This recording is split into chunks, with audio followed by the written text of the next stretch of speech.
Os cientistas encontraram uma estrela invisível no centro da Via Láctea, uma estrela que ajudou nossa galáxia a nascer.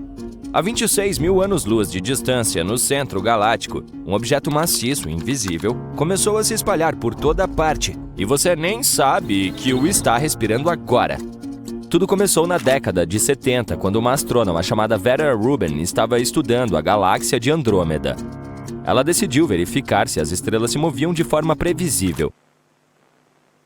Digamos que você esteja girando uma bola em um fio em torno de si mesmo. Quanto mais perto a bola estiver de você, mais rápido ela se moverá em um círculo apertado. Mas se você soltar o barbante por mais tempo, a bola se moverá mais lentamente em um círculo maior. É assim que a gravidade funciona. O mesmo acontece com os planetas. Os mais próximos, como Mercúrio, giram rapidamente, completando suas órbitas em meses. Os mais distantes, como Netuno e Saturno, levam tempo. Décadas para fazer uma rotação. As próprias estrelas devem orbitar os centros de suas galáxias da mesma forma. As mais próximas se movem rapidamente, as mais distantes são mais lentas, certo? Mas quando Vera mediu as velocidades, ela viu algo impossível. Elas não estavam diminuindo a velocidade. As estrelas distantes estavam se movendo tão rapidamente quanto as que estavam próximas ao centro. Por toda a lógica, as galáxias deveriam ter se despedaçado, mas isso não aconteceu. E isso significava que algo as estava mantendo unidas, algo indetectável, algum objeto maciço e invisível no centro galáctico, distorcendo a realidade sem nunca se revelar. Então, ela verificou várias vezes com galáxias diferentes. Isso não era um acaso, estava acontecendo em todos os lugares. Rubin havia descoberto acidentalmente a prova de que as galáxias estavam se afogando em algo muito mais pesado do que todas as estrelas, planetas e gases de todo o nosso universo juntos, que estava nos segurando com mãos fantasmagóricas. Os astrônomos a chamaram de matéria escura porque ela não brilha, não reflete a luz, não parece interagir com absolutamente nada. Ela está apenas lá. Mas todos os cálculos nos mostram que ela existe, e não apenas existe, mas compõe 85% de toda a massa do universo. Sabemos que ela esculpiu as galáxias. Sem ela, o mundo como o conhecemos não existiria. E, no entanto, assim como aconteceu com uma estrela invisível que os cientistas encontraram no centro da Via Láctea, a única maneira de detectá-la foi por meio da gravidade. Então, como encontrar algo que se recusa a ser encontrado? Recentemente, cientistas descobriram que pode haver uma estrela invisível no centro da Via Láctea. E essa descoberta fascinante pode finalmente nos ajudar a entender como é a matéria escura.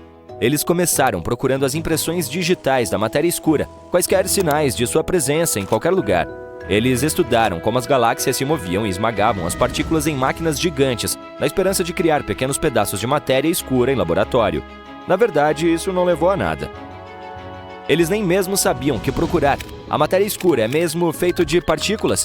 Havia uma teoria que sugeria que ela é feita de partículas fantasmagóricas que mal tocam em alguma coisa, ou ainda mais estranhas, que podem entrar e sair da existência em um piscar de olhos. Mas havia um problema. Se a matéria escura realmente funcionasse assim, então os centros das galáxias deveriam ser bem compactados. Toneladas de matéria seriam amontoados em um espaço minúsculo. Mas em nosso universo, os núcleos galácticos parecem estranhamente macios, espalhados quase suaves. Surgiu uma nova teoria, e ela é maluca. E se a matéria escura no coração das galáxias não for feita de partículas pesadas?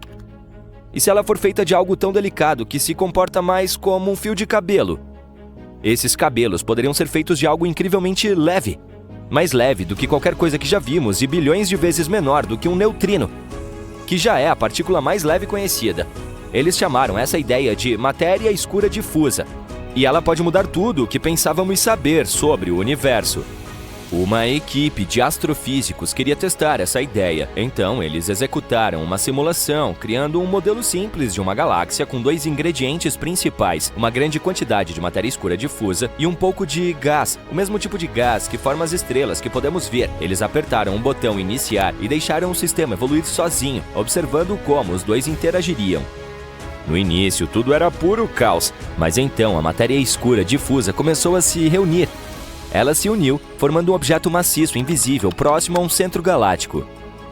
O gás seguiu, espalhando-se por toda essa massa fantasmagórica, misturando-se a ela e brilhando fracamente. E então, de repente, formou algo incrível: estrelas escuras. Não são estrelas típicas como o nosso Sol, que brilham com calor e luz. Em vez disso, são objetos enormes, maciços e invisíveis. Um híbrido de dois tipos diferentes de matéria. Nunca vimos nada parecido com isso antes. Um objeto como esse se estenderia por milhares de anos-luz, e, no entanto, eles quase não teriam peso, mais parecidos com nuvens cósmicas inchadas do que qualquer outra coisa. Os cientistas as chamaram de estrelas de fermions bósons. Finalmente, essa coisa de matéria escura está começando a fazer sentido. O núcleo dessa estrela estranha e invisível teria a densidade certa. Nem muito densa, nem muito solta. E parecia exatamente com o que os astrônomos realmente veem em galáxias reais. Se isso for confirmado, finalmente será possível explicar como a matéria escura se comporta e funciona. E se eles estiverem certos, todas as galáxias do universo podem estar ligadas a um desses gigantes vastos e invisíveis. A estrela oculta da Via Láctea pode ser uma delas, moldando nossa galáxia de maneiras que nunca percebemos. O mais surpreendente é que esse material não se comportaria como a matéria normal, não formaria nada sólido. Em vez disso, seria mais como uma rede complexa e em constante movimento de filamentos ou cabelos. Isso também significa que a Terra pode estar completamente cercada por ela. A matéria escura ainda segue as regras da gravidade. À medida que passa por planetas e estrelas, a gravidade a puxa para fluxos concentrados. Portanto, ela está abraçando e passando pelo nosso planeta, oscilando constantemente. Se pudéssemos vê-los, eles poderiam parecer fios brilhantes e invisíveis em toda a parte, e eles atravessariam o planeta, estendendo-se até o espaço. Mas isso é apenas o começo. Agora, os cientistas precisam refinar seus modelos, torná-los ainda mais detalhados e comparar suas previsões com galáxias reais. Mas essa descoberta da estrela escura no centro da galáxia não é nossa única pista. Felizmente, o universo nos deu uma maneira de procurar essa impressão digital: lentes gravitacionais. Quando a luz de uma galáxia distante viaja em nossa direção, às vezes ela passa por outra galáxia maciça no caminho, ou por outros objetos maciços, com uma gravidade absurda. Em vez de continuar em um fluxo reto, a luz é, na verdade, curvada em torno do objeto maciço devido a essa gravidade. E quando finalmente chega até nós, cria uma versão distorcida e ampliada da galáxia original. Basicamente é como olhar através de um pedaço de vidro curto. Se a matéria escura for difusa, ela deve deixar um padrão estranho nessas imagens distorcidas. As coisas devem ser um pouco onduladas e pouco nítidas. Os cientistas precisavam do objeto perfeito para estudar isso, e eles encontraram uma galáxia distante cuja luz foi curvada pela gravidade, criando uma imagem estranha e esticada. Eles usaram radiotelescópios superpotentes, conectaram-nos em todo o mundo e os transformaram em um telescópio gigante, tão grande quanto a própria Terra. Com isso, puderam ampliar tanto que conseguiram ver detalhes dessa galáxia tão pequenos quanto um grão de areia na Lua. Em seguida, realizaram um grande experimento. Eles criaram suas próprias versões falsas dessa imagem, simulações com vários tamanhos de partículas difusas de matéria escura. E, em um determinado momento, encontraram a combinação perfeita. Isso nos ajudou a calcular a massa exata das partículas de matéria escura antes mesmo de detectá-las. E as pistas estão nos levando diretamente à nossa própria galáxia. Parece que as partes mais densas desses cabelos, as raízes, podem estar muito próximas na escala cósmica, a apenas dezenas de milhares de quilômetros da Terra. Isso é perto o suficiente para uma sonda espacial alcançar. Agora que os cientistas descobriram essa estrela invisível no centro da Via Láctea, só precisamos estudá-la de perto, enviar uma missão a uma dessas raízes. E então, finalmente, poderemos desvendar o maior mistério espacial de todos. Acontece que o universo é como aqueles quebra-cabeças de 1000 peças. Ele também tem uma peça faltando.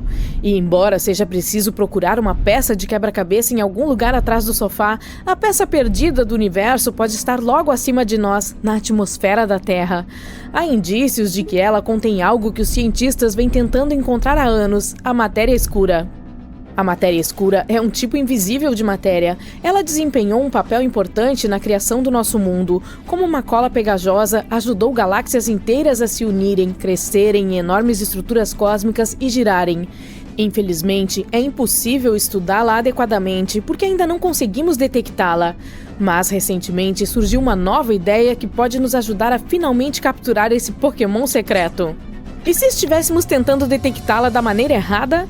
Normalmente, os astrônomos imaginam a matéria escura como algo composto de partículas maciças, mas agora eles acham que ela pode ser feita de partículas minúsculas e leves, possivelmente até 1 milhão de vezes mais delicadas do que as partículas mais leves que conhecemos.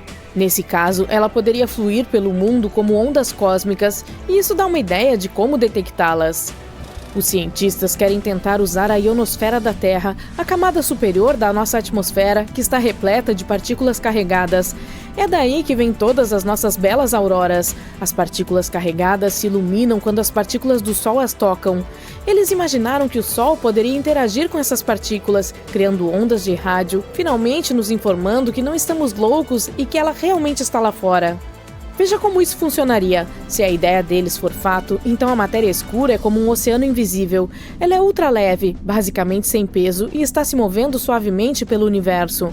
Portanto, ela também deve passar ocasionalmente pelo nosso planeta, nós apenas não a percebemos. As ondas viajam pela ionosfera da Terra com todas as suas partículas carregadas, e se naquele momento suas vibrações se alinharem, isso cria uma ressonância. Essa ressonância torna suas interações cada vez mais fortes, como se empurrar alguém em um balanço o fizesse subir mais alto. E dessa forma, sua interação finalmente se tornaria forte o suficiente para que pudéssemos notar e detectar. Pela primeira vez, poderemos ser capazes de detectar ondas de rádio eletromagnéticas enviadas pela matéria escura. Tudo o que nos resta fazer é capturá-las com antenas superpotentes. A ionosfera é nossa melhor amiga, que sempre nos ajudou a captar um monte de outras ondas de rádio, então vamos torcer para que funcione dessa vez.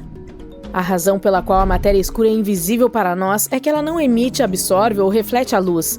A matéria normal, todas as coisas que nos cercam, absorve algumas ondas de luz e reflete outras, o que nos faz vê-las em cores diferentes. Mas as partículas de matéria escura não fazem isso, portanto, não temos ideia de como é essa substância.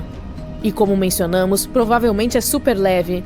Por causa disso, ela interage muito fracamente, se é que interage, com a matéria normal. Ela poderia atravessar você e suas paredes e nada aconteceria. Nenhum atrito, nenhuma geração de calor, nenhum som. Não podemos nem mesmo perceber as partículas se chocando umas com as outras ou interagindo de outras formas. Portanto, os telescópios não conseguem detectá-la. As ferramentas de detecção que dependem da radiação também falham. Ela é invisível à detecção eletromagnética, incluindo infravermelho, ultravioleta, raios-x. Então, como sabemos que ela existe? Bem, tudo isso se deve à massa e à gravidade. Antes de mais nada, nossas galáxias não existiriam sem ela. Sabemos que a gravidade de diferentes objetos pode mantê-los unidos, mas quando os cientistas estudaram os aglomerados de galáxias e somaram todos os objetos neles contidos, perceberam que algo não estava certo. Toda a massa visível nas galáxias, como estrelas e gás, não era suficiente para manter esses aglomerados unidos. Eles se movem tão rapidamente que deveriam se separar.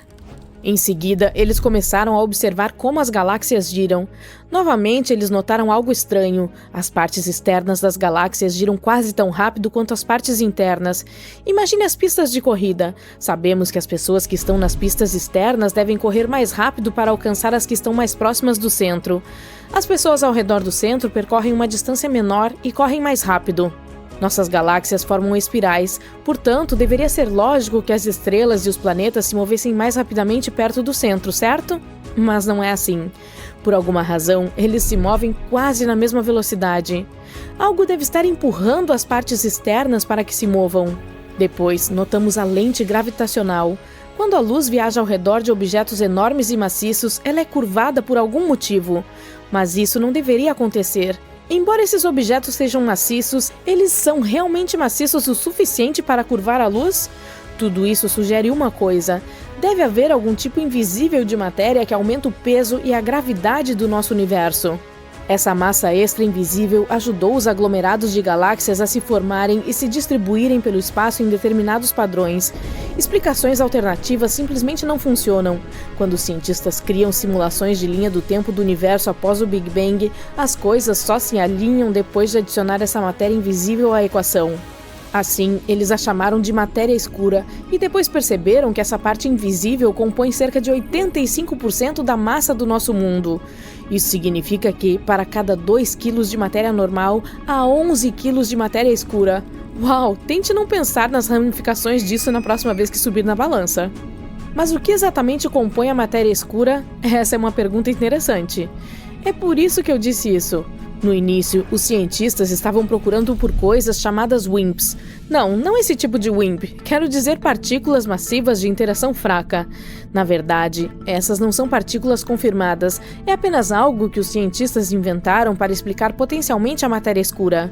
Em um primeiro momento, eles pensaram que elas deveriam ser mais pesadas do que as partículas comuns, o que faz sentido, pois isso deveria adicionar peso extra, certo?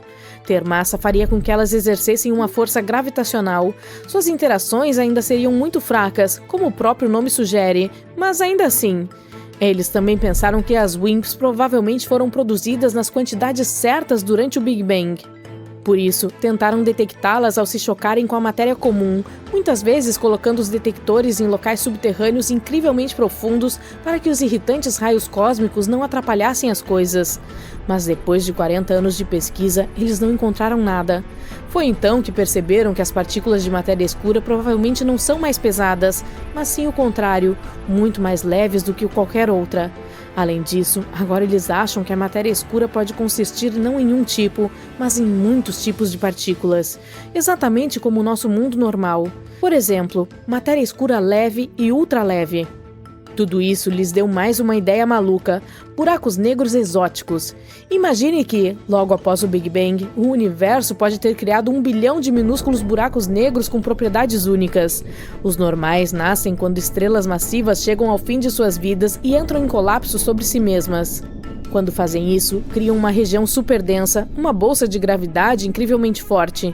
Você pode imaginar isso como se estivesse jogando uma bola muito pesada e pequena em um tecido super elástico. Portanto, não é realmente um buraco, é mais como um poço muito profundo. Se alguma coisa chegar perto desse lugar, ela cai instantaneamente lá dentro, e voltar é muito difícil. Nem mesmo a luz pode fugir de lá, e é por isso que eles parecem totalmente pretos. Mas isso requer estrelas. Entretanto, nossos buracos negros exóticos e primordiais nasceram muito antes das estrelas. Eles foram criados no primeiro quintilionésimo de segundo após o Big Bang. Já mediram isso? Eles seriam muito menores do que todos os que conhecemos hoje e se espalhariam por todo o universo instantaneamente. No entanto, eles ainda seriam muito densos, com a massa de um asteroide em um espaço tão pequeno quanto um átomo. Então, Stephen Hawking pensou: será que esses caras poderiam ter criado a matéria escura?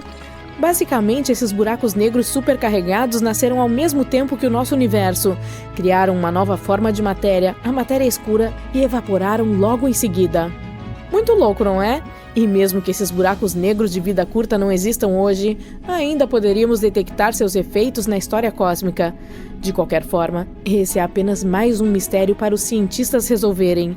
Esperamos que todas essas novas teorias os ajudem a finalmente confirmar que a matéria escura realmente existe. É meio estranho, mas as descobertas de mineração costumam ser dos achados mais empolgantes. Pronto para uma caça ao tesouro? Ou talvez possamos dar uma olhada no que outras pessoas encontraram, sem sair da nossa zona de conforto, sabe como é? A tanzanita é uma pedra mais valiosa e cara do que os diamantes. Essa joia foi descoberta pela primeira vez em 1967. O nome provavelmente já denuncia, na Tanzânia. A tanzanita ficou famosa depois que a Tiffany & Company começou a usá-la em suas joias. A pedra custa de 200 a 350 dólares por quilate. Esse número não é tão alto em comparação com outras gemas da minha lista, mas especialistas dizem que o preço da pedra aumentará rapidamente nos próximos 20 a 25 anos. Seu tom azul-violeta profundo a diferencia das demais. Além disso, ela só pode ser extraída em um lugar na Terra. A próxima pedra preciosa é o berilo vermelho. Embora não seja tão rara quanto as outras, como a opala negra, é difícil encontrar uma com qualidade de gema. E você só consegue encontrar berilo vermelho em uma montanha em Utah. No entanto, com seus poucos tons diferentes de vermelho escuro, essa pedra preciosa é uma das mais raras de toda a família de berilos. Os preços dessa beleza vermelha podem chegar a 10 mil dólares por quilate. Boa sorte para encontrá-la à venda!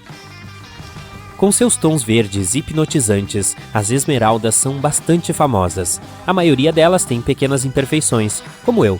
Em raras ocasiões, uma esmeralda natural sem falhas aparece no mercado. Elas podem ser vendidas por valores de cair o queixo. Ai, isso dói! Por exemplo, Quando a histórica esmeralda Rockefeller foi leiloada, a pedra preciosa de 18 quilates foi comprada por 5,5 milhões de dólares, ou seja, 305 mil dólares por quilate. Assim, ela bateu todos os recordes, sendo o maior preço por quilate de esmeralda já vendido. A opala é uma valiosa pedra multicolorida encontrada principalmente na Austrália. Os tipos mais comuns são as opalas brancas, cinzentas e verdes. Mas aqui quero focar a mais rara. A opala negra tem muitas cores, como um arco-íris. A cada vez que você olha para ela, pode ver outras cores que não notou antes. Ela é muito difícil de garimpar. Não há nenhuma garantia de que você vai encontrá-la. A opala Virgin Rainbow está avaliada em $1 milhão e se tornou a opala mais cara do mundo. Ela foi descoberta em 2003 por John Dunstan. O que é ainda mais legal é que ela foi encontrada dentro de um antigo esqueleto de um choco, que é um anfíbio marinho. Quem pensaria em procurar lá? Este é um anel com o rubi Sunrise. Seu nome vem de um poema com o mesmo título escrito no século XIII. O que torna essa pedra famosa não é o seu nome. Ela foi vendida em 2015 por $30 milhões, o que o tornou o rubi mais caro de todos os tempos. A identidade do comprador foi mantida em segredo. Comente aqui embaixo se for você. Não são apenas as pedras preciosas que custam uma fortuna. Aqui está um dos metais mais caros do mundo, o ródio. Ele não é tão conhecido e popular quanto, digamos, a platina, mas está gradualmente se tornando um dos produtos mais quentes do mercado. 80% da demanda por ródio vem da indústria automotiva global, então ele é procurado, mas é super raro. A produção anual de ródio é de cerca de 30 toneladas. Para efeito de comparação, os garimpeiros obtêm entre 2.500 e 3.000 toneladas de ouro todos os anos. Agora você pode ver por que o ródio é tão caro. O termo pepita de ouro me faz sorrir e sentir fome ao mesmo tempo, porque ela é muito parecida com nuggets de frango. Mesmo? Sim. De qualquer forma, a maior pepita de ouro do mundo tem agora mais de um século. 2 mineiros encontraram esse enorme pedaço de metal precioso nos campos de mineração de ouro da Austrália em 1869. Ele pesava 97 quilos e tinha 61 centímetros de comprimento. Os mineiros a chamaram de Welcome Stranger, que em português significa estranha bem-vinda, e ficaram ricos instantaneamente. Naquela época, você poderia se tornar um milionário da noite para o dia. Hoje em dia, temos a loteria. Muito improvável, mas possível. Uma das netas dos garimpeiros disse que, quando as pessoas ouviam seu nome, sempre perguntavam onde estava o ouro ou se ela era rica. Ela respondeu que não. Na verdade, ela não tinha nenhuma joia feita da Welcome Stranger, o que é uma pena. Imagine que você tem 12 anos e encontra um diamante no valor de $15 mil enquanto caminha em um parque. Isso realmente aconteceu com Michael Detlef. Ele provavelmente teve toda a sorte da vida naquele dia. Claro, em um parque normal você pode ver árvores, folhas, pedras e assim por diante. Mas no Parque Estadual Crater of Diamonds você pode encontrar um diamante de verdade. Esse parque é muito especial, pois é onde estão localizados 8 dos maiores depósitos de diamantes do mundo. E qualquer um, literalmente qualquer um, pode simplesmente ir lá e procurar diamantes. E fica ainda melhor, a política é achou pegou. Então sim, vá procurar um diamante lá. Você pode até ter mais sorte do que o Michael Detlef. E ele encontrou o diamante de 5,16 quilates após menos de 1 minuto de busca. Você já viu o maior diamante laranja já vendido em leilão? Ele foi comprado por $35,5 milhões em 2013. Isso é cerca de 2,4 milhões por quilate, que é o preço mais alto por quilate pago por um diamante colorido em leilão. Os mineiros descobriram recentemente o maior diamante rosa encontrado em mais de 300 anos. Ele tem o apelido de Lulu Rose, que vem da mina Lulu, no nordeste de Angola. O diamante rosa tem 170 quilates. Neste momento, o maior diamante rosa do mundo é o Daira-i-Noor, de 182 quilates da coleção iraniana de joias nacionais. Mas o recém-descoberto Lulu Rose é quase tão grande quanto. Os diamantes rosa também são relativamente raros. A ciência não consegue explicar direito o que dá à gema esse tom rosado. Ei, talvez eles sejam tímidos ou se envergonhem com facilidade. Mas o fato é que valem muito dinheiro. Em 1999, mineiros na África do Sul descobriram um diamante rosa bruto de 132 quilates, que mais tarde foi chamado de Pink Star. Em 2013, o Pink Star foi vendido por aproximadamente 83 milhões de dólares em leilão. Dessa forma, tornou-se a pedra preciosa mais cara já vendida. Em 2000, mineiros encontraram uma gigantesca pedra de jade no Canadá, 18 toneladas. Eles queriam ficar com a pedra, mas receberam uma oferta generosa. Os compradores queriam transformar o enorme pedaço de jade em uma estátua de Buda. Por fim, foi esculpida uma estátua na pedra, pesando 4 toneladas. Você pode estar sentado em uma fortuna escondida debaixo de sua casa ou no quintal. De vez em quando, as pessoas descobrem coisas estranhas e valiosas em suas propriedades. Foi o que aconteceu com um comerciante de pedras preciosas sortudo no Sri Lanka. Ele teve problemas com o abastecimento de água, então decidiu fazer um poço artesiano em seu quintal. Os trabalhadores encontraram um aglomerado de safira de 2,5 milhões de quilates lá. Ele pesava mais de 453 quilos e valia cerca de 100 milhões de dólares no mercado. Bem, isso deve resolver seu problema de fornecimento de água. Falamos sobre raras opalas negras, e não posso deixar de mencionar a opala abacaxi. Ela é um dos tipos mais raros e fascinantes de opala, e não é uma fruta fossilizada ou algo assim. Apenas a forma desse aglomerado de cristais lembra a de um abacaxi. Essas opalas abacaxi são encontradas apenas nos penhascos brancos na Austrália. Se há uma pepita de ouro, deve haver pepitas de prata também, certo? E elas existem. Na verdade, a maior pepita de prata já extraída foi encontrada nos Estados Unidos. Ela pesava 840 quilos e, como era muito grande para ser carregada em uma peça, foi cortada em 3 pedaços e retirada da Mid Smuggler, perto de Aspen, Colorado, em 1894. Olhe para essa pedra preciosa roxa cintilante. A Imperatriz do Uruguai é o maior geodo de ametista do mundo. Essa é uma rocha oca com milhares de cristais perfeitos que se formam no interior. Esse geodo tem 130 milhões de anos, 3,5 metros de altura e pesa 2,5 toneladas. Imagine extrair algo tão grande do solo. Os mineiros levaram 3 meses para retirá-lo do sólido basalto que o cercava. O que você faria se encontrasse algo tão precioso quanto esses tesouros? Os trajes espaciais são feitos de muitos materiais, elementos e mecanismos de funcionamento diferentes para garantir a proteção no vácuo do espaço. E isso é bom. As temperaturas congelantes e a falta de oxigênio não são adequadas para qualquer ser vivo flutuar desprotegido, sem mencionar os raios solares em chamas e objetos em potencial que podem colidir com você. O termo técnico para os trajes espaciais é unidades de mobilidade extraveicular, e eles são extremamente duráveis e caros, com cada traje custando até 10,4 milhões de dólares para ser feito. Cada traje espacial é feito sob medida, com cada peça e componente criado e fabricado por 80 empresas diferentes. O tamanho de cada peça pode variar, então ela pode caber na palma da sua mão ou ter mais de 75 centímetros. O traje tem 18 itens separados e 16 camadas cobrindo-o. Bom, na realidade existem 14, mas se as 2 camadas internas forem adicionadas, serão 16 no total. Os trajes espaciais evoluíram ao longo das décadas para terem o design de hoje, uma mini nave espacial em forma humana. Se construiu assim para imitar as condições de vida da atmosfera da Terra, para que os astronautas não possam ser expostos ao espaço. Tem um sistema para suportar oxigênio e expulsar dióxido de carbono. É durável o suficiente para proteger o astronauta da radiação solar, luz solar severa e pequenos micrometeoroides.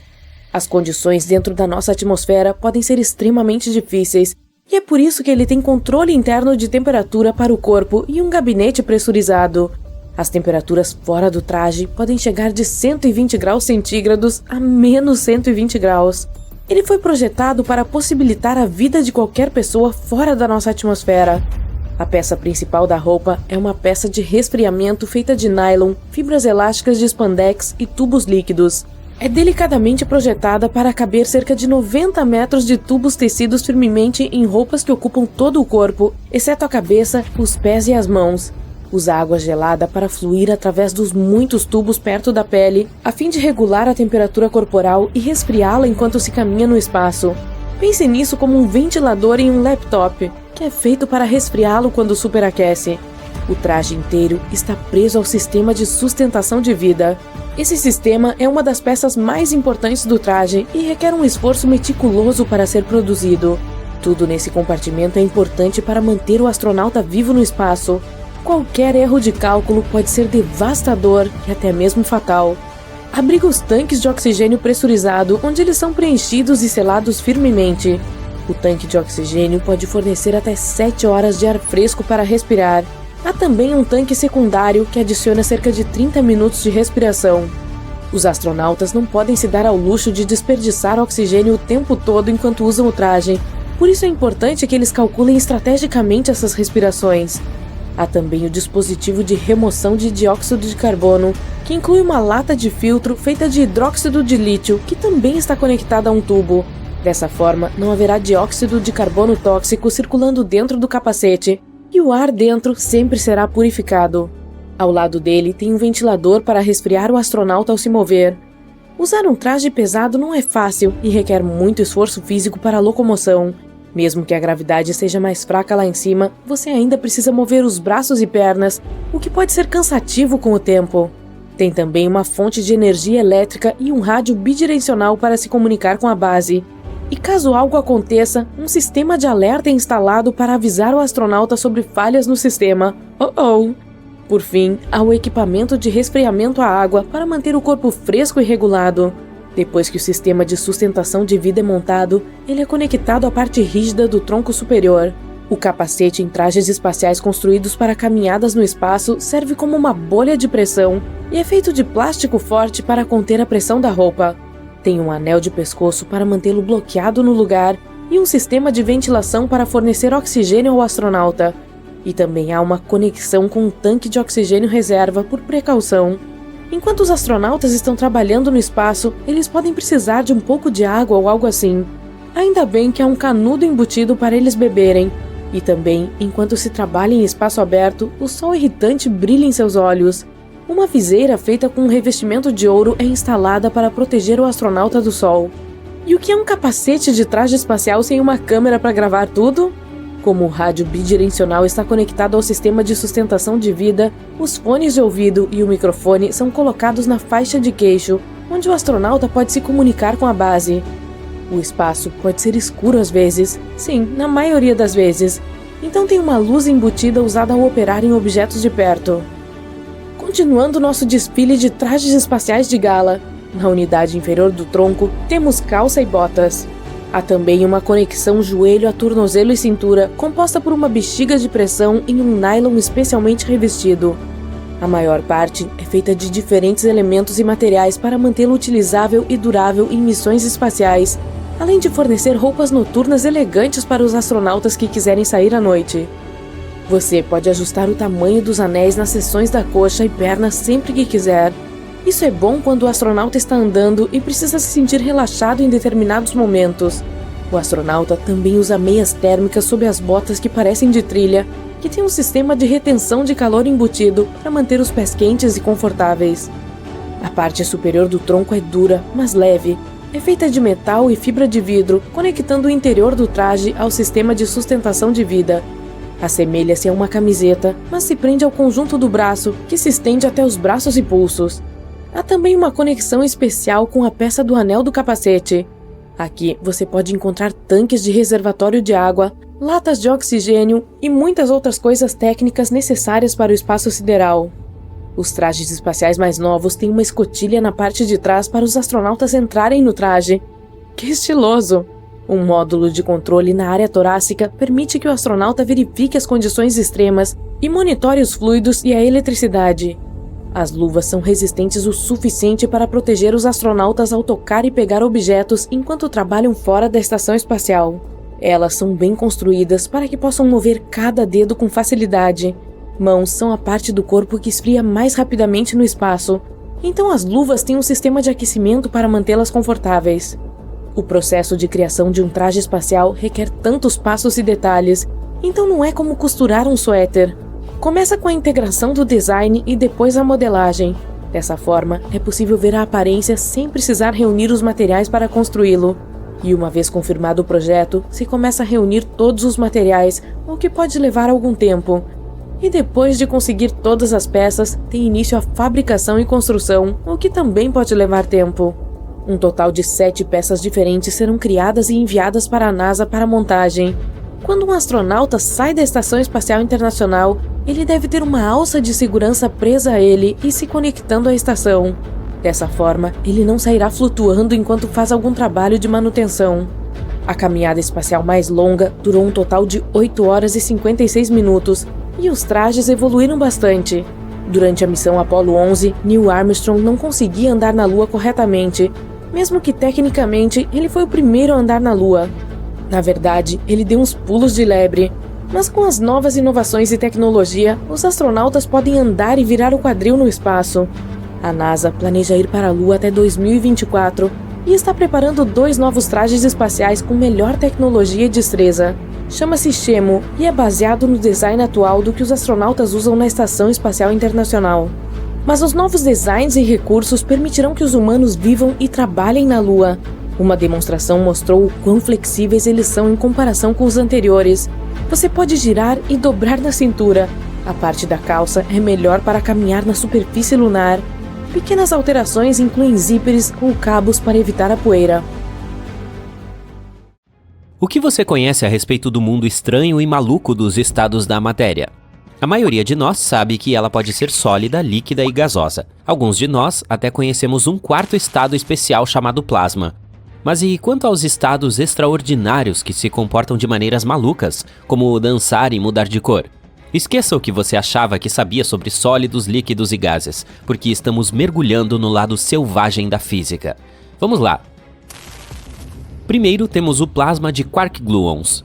Esse estado bizarro parece uma bagunça quente e pastosa, que existiu apenas momentos após o Big Bang, quando o universo estava incrivelmente quente e denso. Veja bem, dentro de todas as coisas ao nosso redor, há partículas minúsculas chamadas quarks. E, até onde sabemos, são as menores do universo. São os blocos de construção do nosso mundo. Assim como as peças de Lego, existem em diferentes tipos e podem se unir para formar estruturas maiores. Temos quarks up, quarks down, quarks strand, quarks charm, quarks top e quarks bottom. Todos são mantidos juntos por algumas forças especiais, os gluons. Eles são como a supercola que mantém os quarks unidos e carregam uma força especial chamada força nuclear forte. Também são como mensageiros, passando recados entre os quarks e mantendo-os conectados. Agora, como podemos criar um plasma a partir deles? Bem, precisamos deixar as coisas mais quentes, e temos que usar muito calor para criar o de quark gluon. É como jogar sua pizza em um forno escaldante. Quando você aumenta o calor, o queijo começa a derreter e fica todo pegajoso e escorrendo. Da mesma forma, ao aquecermos muito os quarks e gluons, como em condições extremas, eles se tornam energéticos e começam a se libertar. Tudo isso transforma a matéria em uma bagunça quente e pastosa.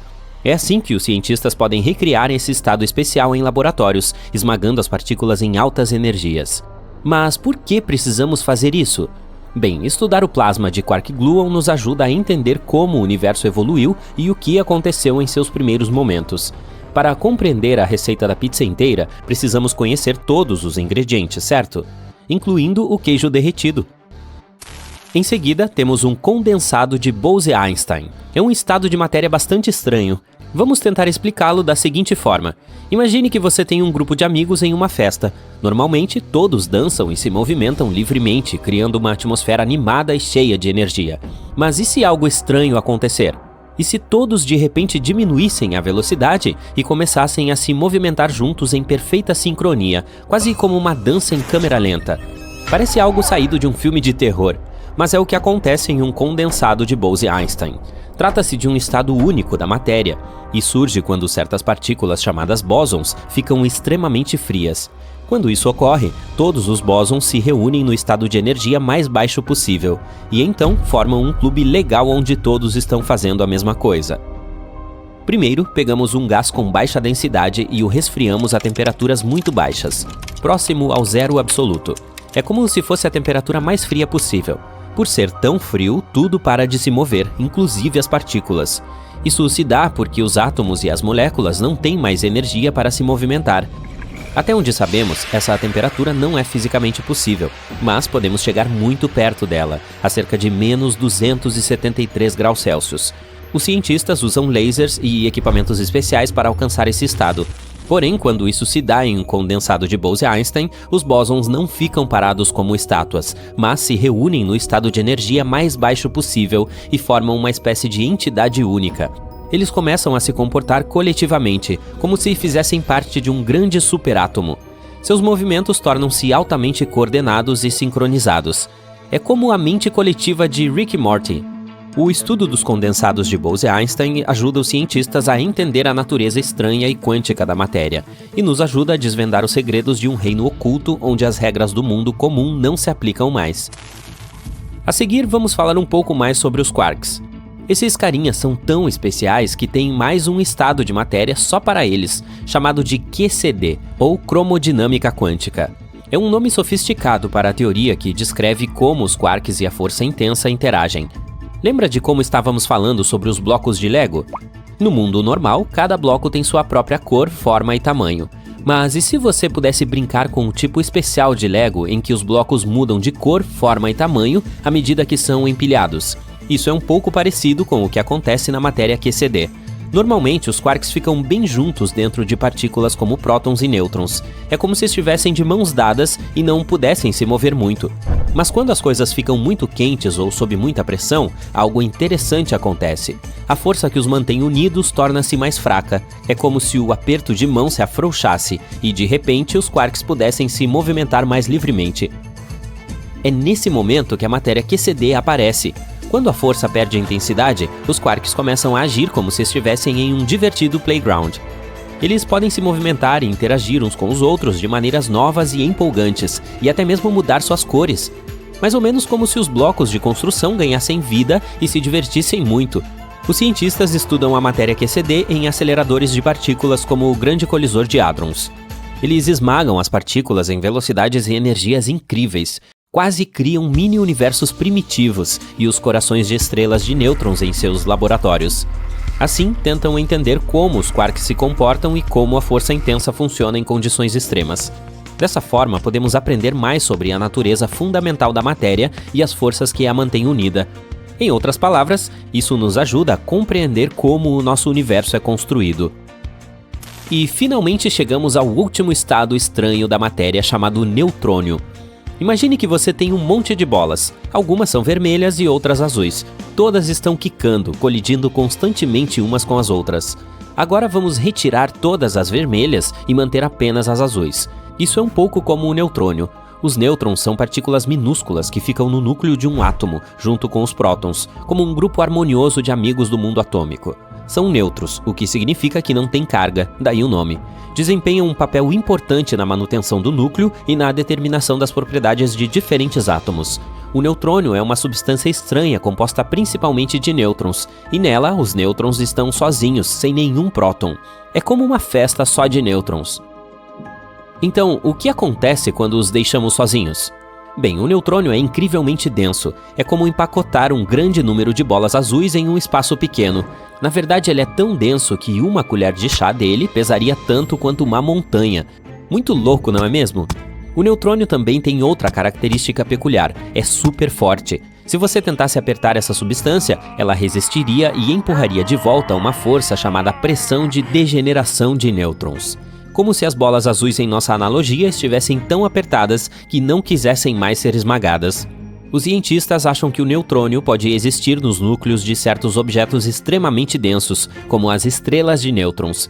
Esses são corpos celestes formados quando estrelas maciças chegam ao fim de suas vidas e entram em colapso sob sua própria gravidade. Nesse estágio, as partículas se encontram em uma pressão intensa e em condições extremas. E é assim que a matéria pode se transformar nessa substância extraordinária. O neutrônio desafia nossa compreensão e continua a intrigar os cientistas que exploram os mistérios do universo.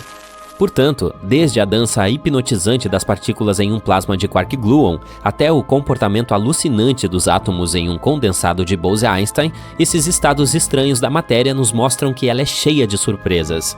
Lembre-se, o universo é um lugar vasto e misterioso, e nossa exploração desses estados bizarros é apenas o começo. Portanto, mantenha sua curiosidade viva e sua mente aberta para as maravilhas do nosso mundo.